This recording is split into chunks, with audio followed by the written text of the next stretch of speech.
సమ్మక్క సారక్క సాక్షిగా అబద్ధం ఆడినోళ్ళని నేను ఎవరిని చూడలే. ఆ తల్లి జర పవర్ఫుల్ తల్లి, ఆ ఇద్దరు తల్లులు చాలా పవర్ఫుల్. ఆడబోయి ఏమన్నా తెరబింగా చేస్తే అమ్మ మళ్ళా బెత్తం పట్టుకొని కథ పట్టిస్తుంది. మరి ముఖ్యమంత్రి గారికి అది అర్థమైందా, అర్థం కాలేదా, సోయలేదా, పర్ర ఏదో మాట్లాడేసిండు.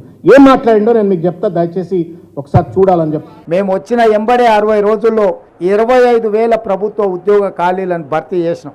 మేము ఏదైతే 2 లక్షల ఖాళీలను భర్తీ చేస్తామని చెప్పినామో ఇలా గర్వంగా 25,000 ఉద్యోగాలు మేము భర్తీ చేసినామని ప్రజలకు కనిపించే విధంగా ఎల్బీ స్టేడియంలోనే వేలాది మంది సమక్షంలో నియామక భర్తీల పత్రాలు వాళ్ళ చేతికి అందజేసినాం. ఇది కథ.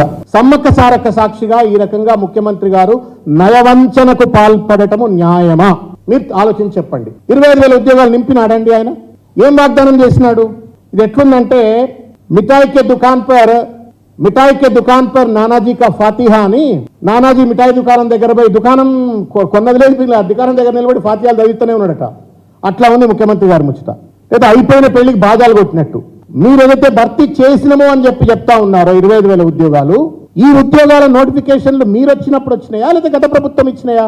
ఇవన్నీ గత నిరుద్యోగులకు, యువకులకు, తెలంగాణ సమాజానికి తెలిసినటువంటి ఒక వేకెన్సీస్ కదా, ఇవి తెలిసినటువంటి ఒక నోటిఫికేషన్ కదా.